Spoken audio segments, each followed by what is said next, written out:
గోకుల్! మూర్తి తట్టి లేపాడు గోకుల్ని. ఏంటి విశేషం మూర్తి, ఇంత పొద్దున్నే లేపుతున్నావు? బద్ధకంగా కళ్ళు తెరిచి అడిగాడు గోకుల్. పవిత్రాదేవి రావడం ఇవాళే కదూ, ఎయిర్పోర్ట్కి వెళ్ళొద్దు? వస్తుందిలెద్దు ఆవిడే, ఇల్లు కొత్త ఊరు కొత్త. గోకుల్, నా మాట విను. ఎయిర్పోర్ట్కి వెళ్ళి రిసీవ్ చేసుకో, ఆమె నీ భార్య. భార్య? హహహా నవ్వుతూ మంచం దిగాడు గోకుల్. ప్లేన్ కరెక్ట్ టైంకే వచ్చింది, చాలామంది దిగుతున్నారు. ఏది పవిత్ర? అదిగో హుందాగా గంభీరంగా చిరునవ్వుతో దిగొస్తోంది. ముందు బాబు దొరబాబులా ఉన్నాడు, పొడుగయ్యాడు, అందంగా ఆరోగ్యంగా ఉన్నాడు. Hi daddy! హృదయం ఆనంద నాట్యం చేసింది గోకుల్కి. నాన్నా అంటూ గుండెలకు హత్తుకున్నాడు కొడుకుని. బావున్నావా పవిత్ర? మీ దయవల్ల. హలో, నమస్కారమండి. మూర్తి ముందుకొచ్చాడు. నమస్కారం మూర్తిగారు, ఎట్లా ఉన్నారు? రెండు చేతులు జోడించి పక్కనున్న పావని వైపు చూసింది పవిత్ర ఎవరన్నట్టు. ఈవిడ పావని. పావని, అవునవును, నాకు అర్థమైంది. Very glad to meet you అంది పావని భుజం మీద చెయ్యేసి. కారులో లగేజ్ పెట్టారు. గోకుల్, పవిత్ర, బాబు ఎక్కారు. మూర్తన్నాడు, right Gokul, see you again. అదేంటి, రండి మీరు కూడా, చోటుంది అంది పవిత్ర. లేదండి, మాకు ఊళ్ళో కొంచెం పనుంది, you carry on. By by చెప్పి వెళ్ళిపోయారు వాళ్ళు. కారులో ఇద్దరూ ఏం మాట్లాడుకోలేదు. బాబు మాత్రం ఉత్సాహంగా కబుర్లు చెప్తూ అన్నీ వింతగా చూస్తున్నాడు. అరే బాబూ, నీకింత తెలుగు ఎక్కడినుంచొచ్చిందిరా? ముద్దు పెట్టుకుంటూ అన్నాడు గోకుల్ సంభ్రమంగా. అంతేకాదు, హైదరాబాద్ అంతా చూసేసినట్లు ఇది కదూ, ఇది ఫలానా కదూ అని అడుగుతున్న కొడుకుని చూస్తే నిజంగా ఆశ్చర్యం, గర్వం కలిగాయి గోకుల్కి.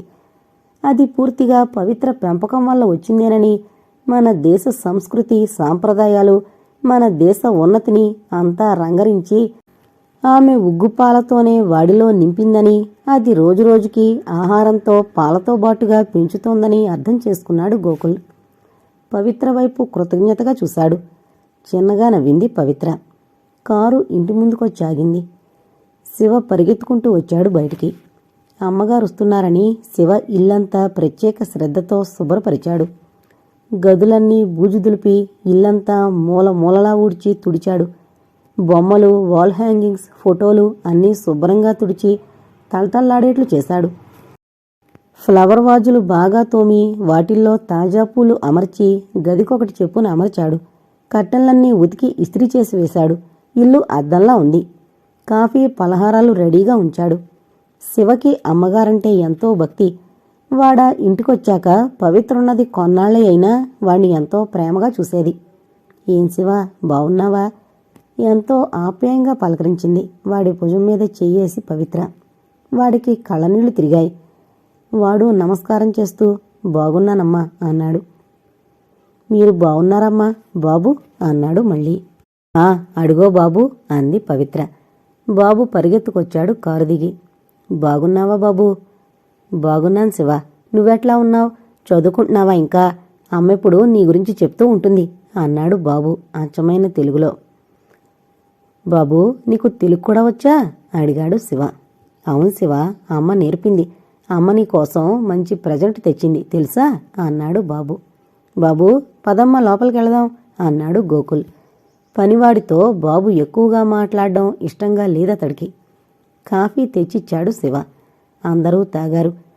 తను ఇల్లు శ్రమపడి శుభ్రపరిచానని అమ్మగారికి తెలియాలని శివ తాపత్రయం. అమ్మా, పూలు మన తోటలోవే, ఈ కట్టెలను అప్పటివే, ఉతికేటప్పటికీ కొత్తగా కనిపిస్తున్నాయి కదూ.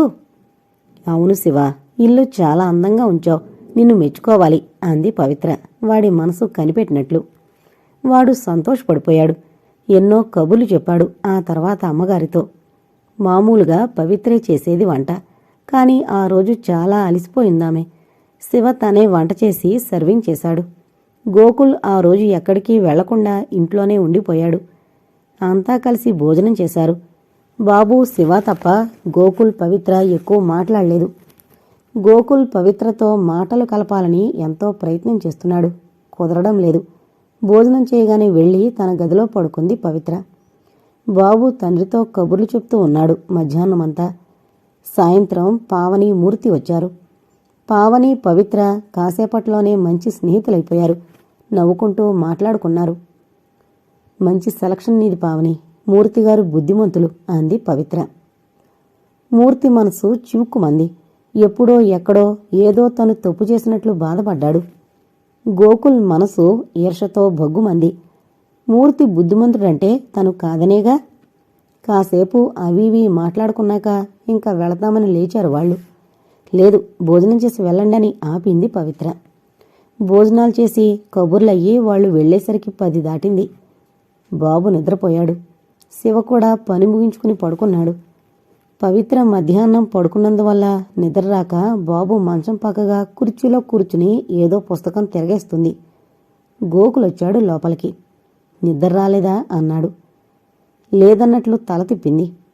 కాసేపు తోటలో కూర్చుందామా? వింతగా చూసింది. ఈ మురిపాలు ముచ్చట్లు ఎన్నాళ్ళటివి, ఎన్నాళ్ళుంటాయి? పవిత్ర ఏదో చెప్పబోయాడు. టెలిఫోన్ మోగింది పక్క గదిలో. అప్రయత్నంగా లేచి వెళ్ళింది పవిత్ర ఆ గదిలోకి. రిసీవర్ తీసింది. హలో అనబోయింది. అవతల గొంతులో కంగారు. హలో, నేను గోపికని. గోకుల్, సుధాకర్ 2-3 రోజుల్లో వచ్చేస్తున్నాడు ఇండియాకి. నన్ను తీసుకెళ్ళడానికట. చెప్పు గోకుల్, ఏం చేద్దాం? నేను వదల్లేను గోకుల్. ఎక్స్క్యూజ్ మీ, ఇదిగో గోకుల్తో మాట్లాడండి. పక్కనొచ్చి నుంచున్న గోకుల్ చేతికి రిసీవర్ ఇచ్చింది పవిత్ర. గోపిక గొంతు వింటూనే మళ్ళీ మాట్లాడదాం అసహనంగా అన్నాడు గోకుల్. గోకుల్, మనం గడిపిన మధురమైన జీవితాన్ని నేనెట్లా వదులుకోను గోకుల్. ఆయనతో నేను రానని చెప్తాను, మనిద్దరం. అబ్బా గోపిక, ఏం పర్వాలేదులే, ఆ మందు వేసుకో, ఓకే, తర్వాత మాట్లాడదాం. గోకుల్, ఉండి పెట్టేకు. ఏంటి నీ మాటలు చిత్రంగా ఉన్నాయే? నేను పొద్దునుంచి ఎన్నిసార్లు నీతో మాట్లాడడానికి ప్రయత్నిస్తున్నానో తెలుసా?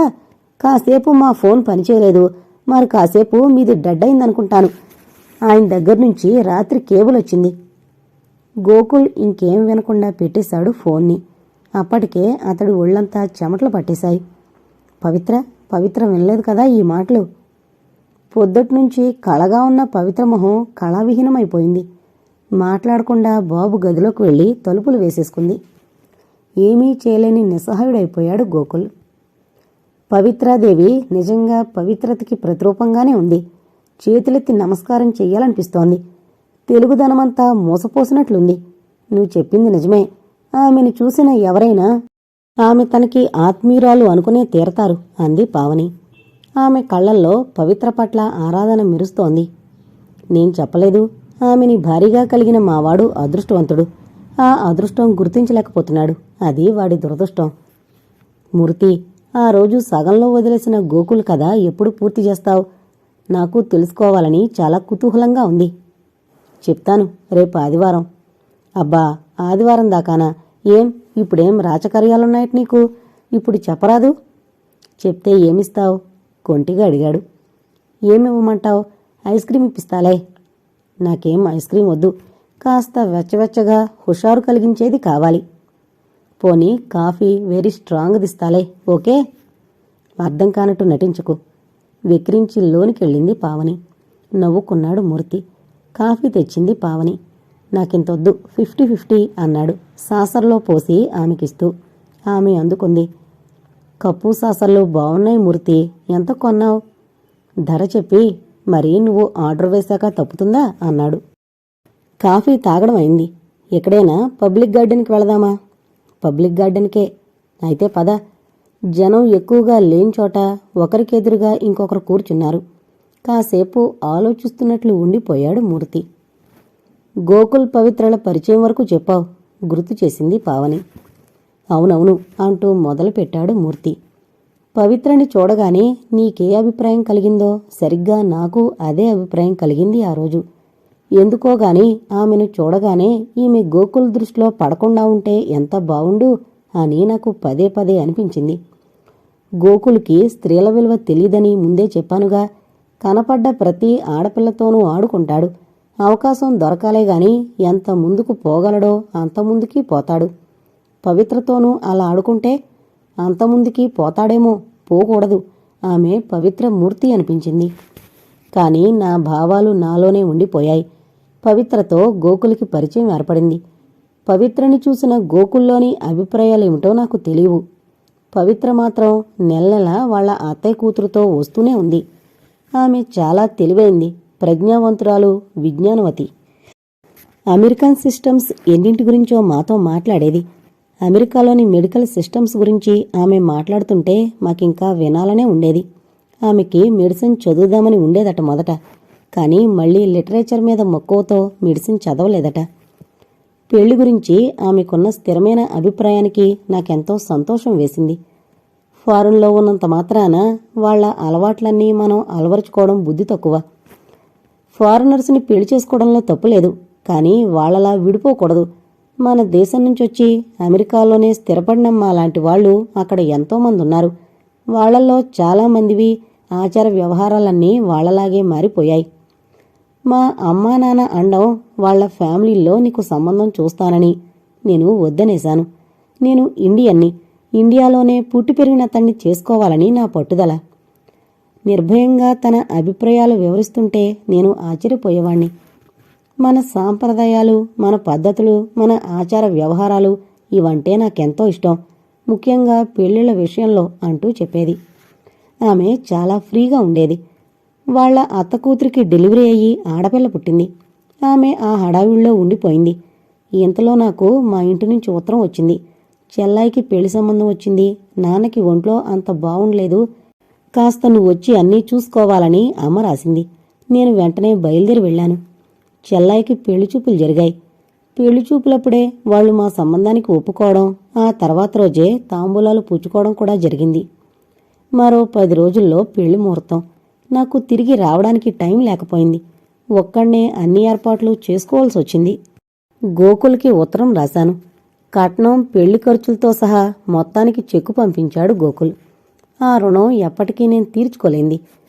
పెళ్లి సలక్షణంగా జరిగిపోయింది. గోకుల్ పెళ్లికొచ్చాడు. ఆ తర్వాత వెనక ముందు అన్నీ చూసుకుని చెల్లాయిని అత్తవారింటికి సాగనంపి డ్యూటీకి తిరిగొచ్చేసరికి దాదాపు 2 నెలలు పట్టింది. నేను రాగానే ఒక సంతోష వార్త విన్నాను. అదే గోకుల్ పవిత్రల పెళ్లి వార్త. ఇన్నాళ్లకి నా మిత్రుడి జీవితం ఒక దారికొస్తున్నందుకు నేను నిజంగా సంతోషించాను, మనస్ఫూర్తిగా సంతోషించాను.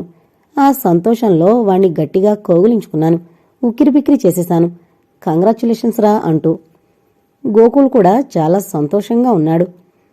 నాకు మా వాడు పెళ్లి చేసుకుని ఒకింటివాడవుతున్నాడన్న సంతోషం కన్నా పవిత్రని పెళ్లి చేసుకుంటున్నాడనే సంతోషం చాలా ఎక్కువైంది.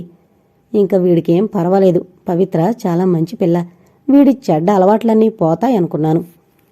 ఒరేయ్, నాకు నువ్వు తప్ప దగ్గర వాళ్ళెవరూ లేరురా. ఈ కార్యం నీ చేతుల మీదుగా జరగాలరా.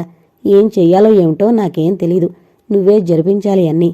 మొన్న మీ చెల్లెలి పెళ్లి చేసినట్లుగా ఈ అన్నతమ్ముడి పెళ్లి కూడా చేయించు. మీ అమ్మగారిని రమ్మంటే వస్తారా? వాడి మాటలకి నా కళ్లల్లో నీళ్లు తిరిగాయి. అన్నీ నా మీదొదిలేసి నువ్వు నిశ్చింతగా ఉండు. నీ పెళ్లి దిగ్విజయంగా, దేదీప్యమానంగా నేను జరిపిస్తాను హామీ ఇచ్చాను. పవిత్ర తల్లిదండ్రులతో ఉత్తరాల ద్వారానే సంప్రదింపులు జరిపాడు గోకుల్. వాళ్లు సమ్మతించారు పెళ్లికి. పెళ్లి పనులు చురుగ్గా సాగుతున్నాయి. పవిత్రకి చీరలు, నగలు అమ్మ సలహా మీద కొన్నాం. పెళ్లి వారంలోకొచ్చింది. ఆ రోజు పవిత్ర, గోకుల్ ఇద్దరూ కలిసి స్నేహితులకి శుభలేఖలు అందించడానికి వెళ్లారు. నాకు ఉన్నట్టుండి ఒక ఆలోచన వచ్చింది. దాంతోబాటు భయం కూడా వెన్నులోంచి జరజరా పాకింది. ఇన్నాళ్ళు నాకీ ఆలోచనే రానందుకు ఆశ్చర్యం వేసింది. పవిత్రకి గోకుల విషయం తెలుసా? తెలిసే పెళ్లి ఒప్పుకుందా? తెలియకపోతే? అయినా ఎలా తెలుస్తుంది? ఎవరు చెప్తారు? గోకుల్ చెప్తాడా తనంతట తాను? తెలిస్తే ఒప్పుకుంటుందా? కానీ ఆమెకి తెలియాలి. తెలిసే ఒప్పుకుంటే వేరే విషయం. ఇలాంటి విషయం తెలిస్తే ఏ ఆడపిల్ల ఒప్పుకుంటుంది పెళ్లికి? ఇప్పుడు నేను చెప్తే ఆమె ఈ పెళ్లి చేసుకోనంటే? పాపం గోకుల్, నా ఆప్త మిత్రుడు, నా చెల్లెలి పెళ్లికి అంత సహాయం చేశాడు. ఈనాడు నాకీ స్థానాన్నిచ్చింది అతడే. దమ్మిడి పెట్టుబడి లేకుండా తన హాస్పిటల్లో నాకు భాగం ఇచ్చాడు. అలాంటివాడు పెళ్లి చేసుకుని ఒక ఇంటివాడవుతుంటే ఆ పెళ్లి చెడగొట్టాలా? అది మిత్రద్రోహం కదూ. 1000 అబద్ధాలాడైనా ఒక కళ్యాణం జరిపించమన్నారు పెద్దలు. ఒక్క నిజం చెప్పి ఆ కళ్యాణాన్ని చెడగొట్టాలా? అలాగని నా చెల్లెల్లాంటి ఒక ఆడపిల్ల నిండు జీవితం పాడవుతుంటే చూస్తూ ఊరుకోవాలా? అది పాపం కదూ, అన్యాయం కదూ. ఊబి అని తెలియక ఊబిలోకి ఆ అమ్మాయి దిగబోతుంటే అది ఊబి అని తెలిసిన నేను ఆ అమ్మాయిని వారించనక్కర్లేదు. ఏమిటి నా కర్తవ్యం? నిజం చెప్పి పెళ్లి ఆపాలా, మాట్లాడకుండా ఊరుకోవాలా? ఏమో, గోకుల్ ఈ పెళ్లితో పూర్తిగా మారిపోయి సుఖపడబోతున్నాడేమో. అది నేనెందుకు ఆపాలి? గోకుల్ సుఖపడుతుంటే చూసి సంతోషించేవాళ్లలో నేనే మొదటివాణ్ణి. గతాన్ని సమాధి చేసి చక్కగా కొత్త జీవితాన్ని ప్రారంభించబోతున్నాడు. గతం ఒక కల, కలగానే మరిచిపోతే సరి. ఎప్పటికైనా అతడు బుద్ధిమంతుడైతే అంతకంటే ఇంకేం కావాలి? అవుతాడు. పవిత్ర సాహచర్యంలో అతడు తప్పకుండా మంచివాడవుతాడు. కొత్త జీవితం ప్రారంభించి బుద్ధిమంతుడిగా జీవితం గడుపుతున్నప్పుడు గతమనే పీడకలని జ్ఞాపకం చేయకపోవడమే మంచిది. కొత్త జన్మ ఎత్తిన నా ప్రాణమిత్రునికి, నాకు ఇన్నాళ్లు ఆశ్రయమిచ్చిన ప్రియ స్నేహితునికి మిత్రద్రోహం చెయ్యక, ఆ పెళ్లి చెడగొట్టక నిండు మనసుతో భగవంతుణ్ణి ప్రార్థిస్తున్నాను. వాళ్ల జీవితం నూరేళ్లు పచ్చగా ఉండాలని, వాళ్ళు అన్యోన్యంగా కలకాలం జీవించాలని. నిజం చెప్పాలి, కానీ అది ఎదుటివారికి ప్రియంగా ఉండాలి. ఎదుటివాడికి అప్రియంగా ఉండే సత్యం పలక్కుండా ఉంటేనే మంచిది అన్నది మన పెద్దలు చెప్పిన వాక్యం. కాబట్టి పవిత్రకి నేను గోకుల్ని గురించిన ఆ అప్రియమైన సత్యం చెప్పకపోవడమే మంచిది అనుకున్నాను. చెప్పకుండా ఉండాలని నిశ్చయించుకున్నాను. పెళ్లి రోజు వచ్చేసింది. పవిత్ర పేరెంట్స్ ఫారెన్ నుంచి ముందుగానే వచ్చి ఏర్పాట్లన్నీ చేసుకున్నారు. పెళ్లి గ్రాండ్గా చేశారు. పెద్ద ఎత్తున పందిళ్లు, లైట్లు, కోలాహలంగా జరిగింది. యథావిధిగా నిర్విఘ్నంగా జరిగిపోయింది. పెద్ద పార్టీ ఏర్పాటు చేశారు. పవిత్ర తల్లిదండ్రులు అల్లుడికెన్నో కానుకలిచ్చారు. కూతురి సెలక్షన్ని మెచ్చుకున్నారామె తల్లిదండ్రులు. ఇద్దరూ అన్ని విధాలా ఈడు జోడుగా మేడ్ ఫర్ ఈచ్ అదర్లాగానే ఉన్నారు. పవిత్ర చాలా ఆనందంగా ఉంది. గోకుల్ సంగతి సరే సరే. భార్య లోకమైపోయింది అతనికి. పెళ్ళవగానే హనీమూన్కి వెళ్ళిపోయారు వాళ్ళు. పెళ్ళయ్యాక గోకుల్ దినచర్య మారిందనే చెప్పాలి. పవిత్రని చాలా బాగా చూసుకుంటున్నాడు. పవిత్ర కూడా భర్త అవసరాలవి చూస్తూ ఎంతో నెమ్మదిగా, అణకువగా, శాంతంగా ఉండేది. బాబు పుట్టేదాకా నవ్వులు చొలొక్తులతోటే గడిపారు. పెళ్ళైన 2 ఏళ్లకి బాబు పుట్టాడు. బాబంటే ఇద్దరికీ ప్రాణమే. బాబు పేరు? ఎంతో శ్రద్ధగా, సాలోచనగా వింటున్న పావని ప్రశ్నించింది. భరత్ చెప్పాడు మూర్తి. చాలా బావుంది అంది బాబుని తలుచుకుంటూ పావని. తర్వాత కొన్నాళ్లకి వాళ్ళింట్లో నాకు కృత్రిమత్వం కనిపించసాగింది. నవ్వినా వాళ్ళిద్దరూ ఒకరితో ఒకరు మాట్లాడినా ఏదో సహజత్వం లోపించినట్లే ఉండేది. అదీగాక అప్పుడప్పుడు పవిత్ర కళ్ళు ఎర్రగానూ, మొహం గంభీరంగానూ ఉండేది. ఏంటనడిగే చనువు పవిత్ర దగ్గర నాకెప్పుడూ లేదు. కానీ నేను మనసులో బాధపడేవాణ్ణి. ఏదో తప్పు చేసినట్లు ఫీల్ అయ్యేవాణ్ణి. ఆ తర్వాత బాబు ఏడాది పిల్లవాడిగా ఉన్నప్పుడు ఇద్దరూ కలిసి అమెరికా వెళ్లారు బాబుతో. అప్పుడక్కడేం జరిగిందో నాకు తెలీదు. వచ్చేటప్పుడు గోకులొక్కడే తిరిగొచ్చాడు. బాబు, పవిత్ర రాలేదు. మళ్ళీ బాబు 4వ ఏట ఒకసారి బాబుతో వచ్చింది పవిత్ర. 1 నెలుండి వెళ్ళింది. మళ్ళీ ఇదే రావడం. ఇప్పుడు మరి ఎన్నాళ్ళుంటుందో తెలీదు. కాని పావని, నాకు ఇవాల్టికి కూడా నేను తప్పు చేశాననే భావం పోలేదు. లో ఆ బాధ మాత్రం కలుక్కుమంటూనే ఉంటుంది ఎప్పుడూ. బాధపడక మూర్తి, ఇందులో నువ్వు చేసిందేం లేదు. నీ పరిస్థితుల్లో ఎవరున్నా అప్పుడు అట్లాగే చేసేవాళ్లు. ఓదార్పుగా అతడి భుజం తట్టింది పావని. రాత్రి 10 గంటలవుతోంది. బాబు కబుర్లు చెప్పి చెప్పి నిద్రపోయాడు. శివ కూడా పడుకున్నాడు. పవిత్ర లేచి పై మేడ మీదకి, టెర్రస్ మీదకొచ్చింది. పొండు వెన్నెల కాస్తోంది. నక్షత్రాలు ఆ వెన్నెల కాంతిలో మిణుకుమిణుకుమంటున్నాయి. గోడని ఆనుకుని కూర్చుని ఆకాశంలోకి చూస్తోంది. చిన్నతనం నుంచి పెళ్ళంటే ఎన్ని కలలు, భవిష్యత్ అనే సౌధానికి ఎన్ని సోపానాలు. అవన్నీ ఏమయ్యాయి? పవిత్ర అటువైపు చూసింది. గోకులొచ్చాడు. కొంచెం తూలుతున్నాడు. వాసనొస్తోంది. అంటే తాగొచ్చాడన్నమాట. ఈ తాగుడు అనేది మన దేశానికి ఎలా వచ్చింది? మన దేశంలోనే ఉందా, లేక ఫారెన్ నుంచి అలవడిందా?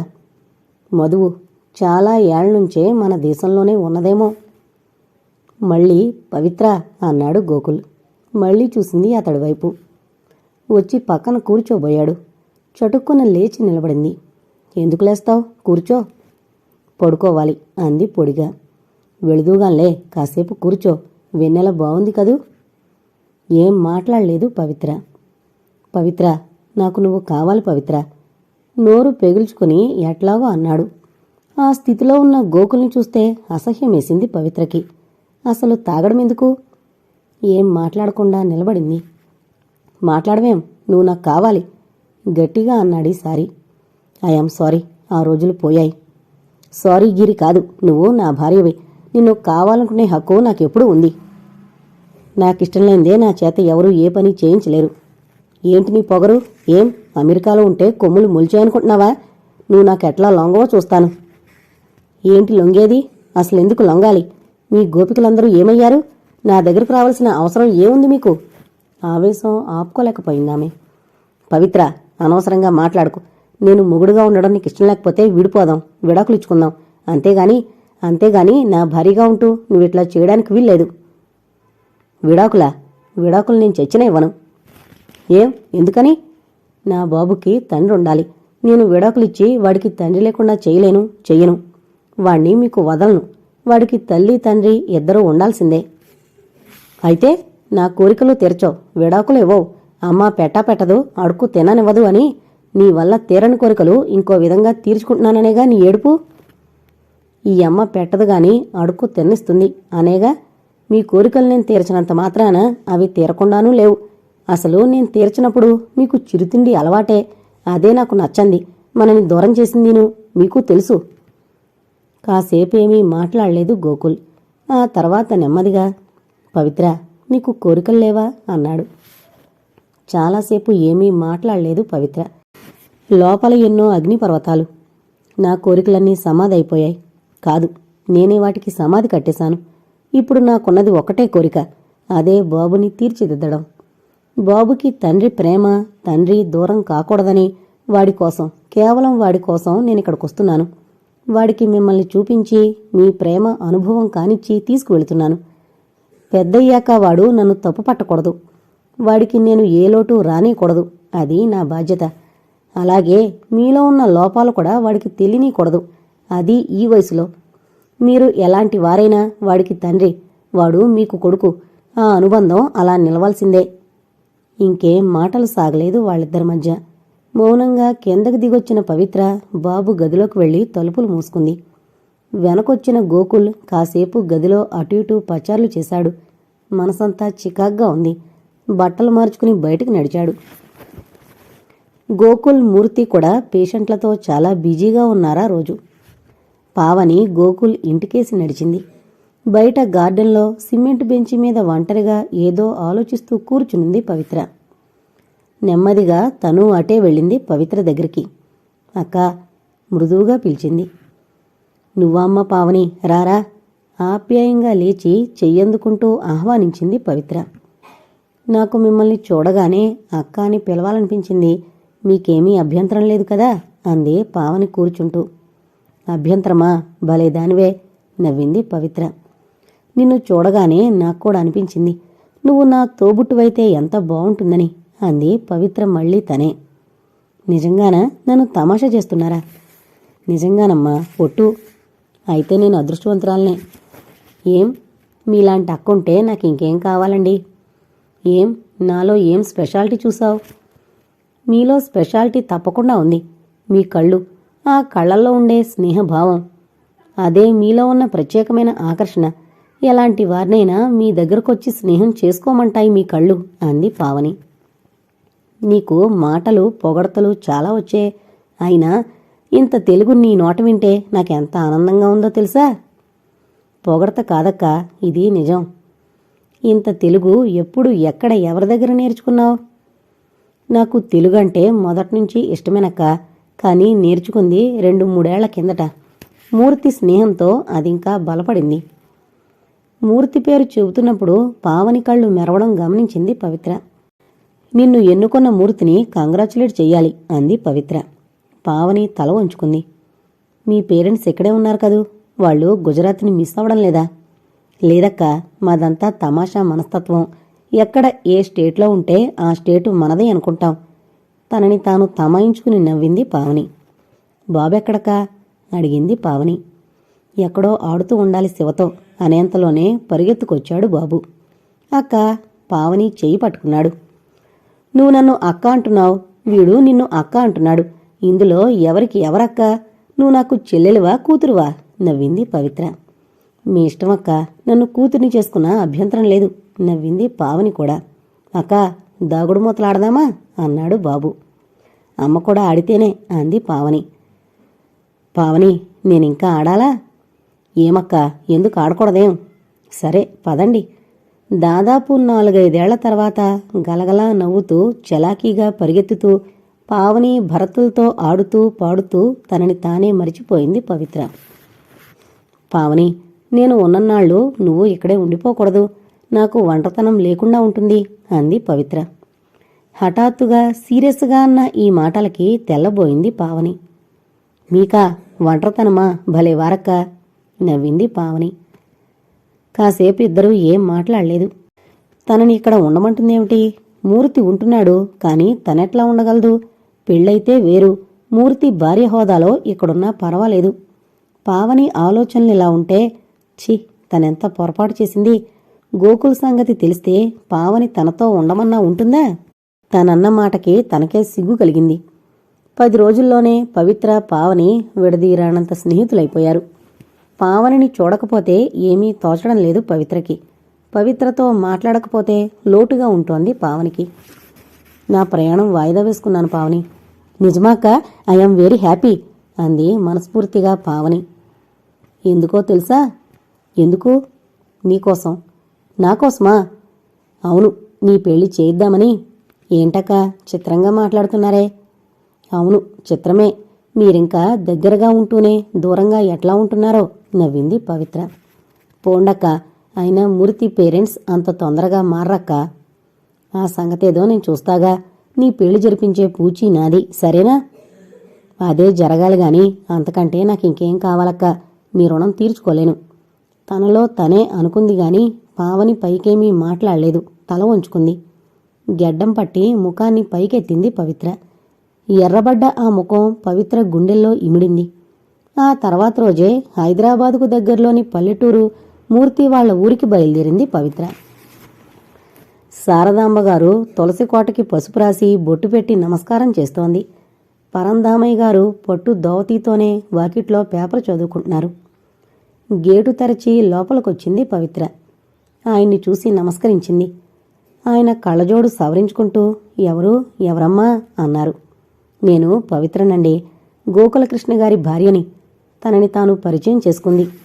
ఓహో, నువ్వమ్మా, రామ్మ లోపలికి, నేను గుర్తుపట్టలేకపోయాను. ఏమేవ్, నిన్నే, తొందరగా రా అంటూ.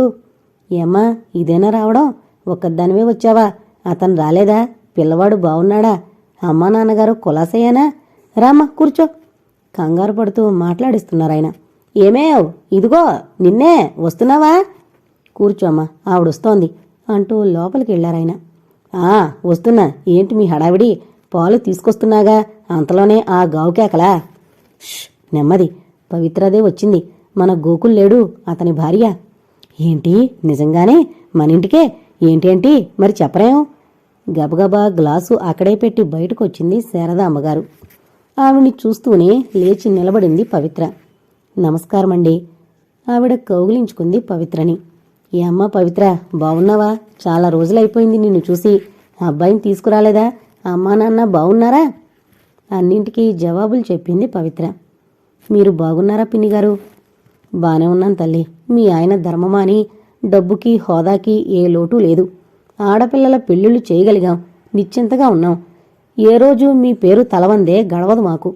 చూడు తల్లి, ఆస్తిపాస్తులు ఉండంగానే సరికాదు, అది సద్వినియోగం చేయగలిగుండాలి. మీ పేరుతో మేమీ రోజున అన్నం తినగలుగుతున్నాం. అదే మాట పిన్నిగారు, మూర్తిగారు కూడా అన్ని విధాల యోగ్యులు, అర్హతున్నవారు. నా తల్లే, అంత గొప్పింటి పిల్లవైనా ఇంకో గొప్పింటి కోడలువైనా పిసరంతైనా గర్వం లేదు నీకు. అందుకే నువ్వంటే మాకు అభిమానం. ఎందుకు పిన్నిగారు గర్వం? ఎవరిని ఉద్ధరించడానికి? అమ్మా, ఇప్పటి పిల్లల్ని చూస్తున్నాగా, ఏమీ లేకపోయినా ఎగిరెగిరి పడ్డాం, విడిసిపాటును. నువ్వు అమెరికాలోనే పుట్టి పెరిగినా, అమెరికాలోనే ఉంటున్నా ఆ వేషాలు షోకులు ఉన్నాయా నీకు? లక్షణంగా జడేసుకున్నావు, ఒంటి నిండా చీర కట్టుకున్నావు, చేతులకు నిండుగా గాజులు, నుదుట కుంకుమ బొట్టు, కళ్ళకి కాటుక. సాక్షాత్తు మహాలక్ష్మిలా ఉన్నావు. నిన్ను చూస్తుంటేనే కన్నుల పండుగగా ఉంది అంటూ రామ్మ లోపలికి. టిఫిన్ తిని కాఫీ తాగాక మాట్లాడుకుందాం. చెయ్యి పట్టుకుని వంటింట్లోకి తీసుకెళ్లి పీట వేసి కూర్చోబెట్టింది. ఒక ప్లేట్లో ఇడ్లీలు, పచ్చడి, కారప్పొడి వేసి అందించింది. మంచినీళ్లు పక్కన పెట్టింది. ఇడ్లీలు బాగున్నాయి పిన్నిగారు, మీరే చేశారా? అవునమ్మా, మీ బాబాయ్ గారు హోటల్వి తినరుగా. ఇదిగో మిమ్మల్నే, ఏం చేస్తున్నారు, రండి, పవిత్ర మనమ్మాయే కేకేసింది. ఆయనొచ్చారు. పట్టు దోవతి మార్చి ఖద్దరు దోవతి లాల్చి వేసుకున్నారు. ఆయనకి ఇడ్లీ ప్లేటు అందించింది శారదామ్మగారు. ఈ అమ్మా, చాలా రోజులకి వచ్చినట్లున్నావే ఇండియాకి అన్నారాయన. అవునండి, అమ్మ నాన్న పెద్దవాళ్ళైపోయారు. అక్కడేమో ఇల్లు వాకిలి ఏర్పరుచుకున్నారు. మమ్మల్ని అక్కడే ఉండమంటారు. కానీ మా వారి సంగతి మీకు తెలుసుగా. మా అమ్మగారింట్లో ససేమిరా ఉండనంటారు. వాళ్లేమో అన్నీ వదులుకుని ఇండియాకి వచ్చేయలేరు. నన్ను చూడకుండానూ ఉండలేరు. అందుకని అక్కడ కొన్నాళ్ళు ఇక్కడ కొన్నాళ్ళు ఉండాల్సి వస్తోంది. నిజమేనమ్మా నువ్వు చెప్పిందిను. అదేనా, ఇంకా బాబు చిన్నపిల్లవాడు కాబట్టి వాడు పై చదువులకొచ్చాక ఇంకా ఒక్కచోటే ఉండక తప్పదు అంది పవిత్ర లేస్తూ. రామ్మ, చేయి కడుక్కుంటావా? లోపలికి తీసుకెళ్ళింది. వచ్చాక కాఫీ అందించింది వెండి గ్లాసులో. మీరేం తీసుకోలేదేం పిన్నిగారు? నాకు పొద్దున్నే తింటే అరగదమ్మా, కాఫీ తాగుతాలే. తను కాఫీ గ్లాసులో పోసి తెచ్చుకుందావిడ. వంట పిన్నిగారు? వంట చెయ్యాలమ్మా, నీకేదిష్టమో చెప్పు, అదే వండుతా. ఒసే, నేను అదే చెబుతున్నా. ఆ అమ్మాయికి ఏదిష్టమో అడిగి అదే చేయి. నేనట్లా పోస్ట్ ఆఫీస్ దాకా వెళ్ళొస్తా. వస్తానమ్మా, ఇప్పుడే వస్తా అంటూ వెళ్లారు. మీ దయవల్ల ఏమీ కష్టపడకుండానే మాకు రోజులు వెళ్ళిపోతున్నాయి. మీరన్నిసార్లు అనకండి పిన్నిగారు, నాకు సిగ్గేస్తోంది. ఇద్దరూ కలిసి ప్రాక్టీస్ చేస్తున్నారు, డబ్బు సంపాదిస్తున్నారు. ఇందులో మేం చేసిందేముంది? నువ్వు అట్లాగే అంటావు తల్లి. ఎంత ఇద్దరు సంపాదించినా పెట్టుబడంతా మీ ఆయనదేగా. అన్నింట్లోనూ సగం పనిచేస్తున్నాడంటే అతడిది ఎంత దొడ్డబుద్ధి, నీదెంత మంచి మనసు. మేము మీకే విధంగానూ ప్రత్యుపకారం చేయలేం కదా. భలేవారే పిన్నిగారు, మీ ఆప్యాయత, ఆత్మీయత, ఆశీస్సులే చాలు మాకు అంది పవిత్ర.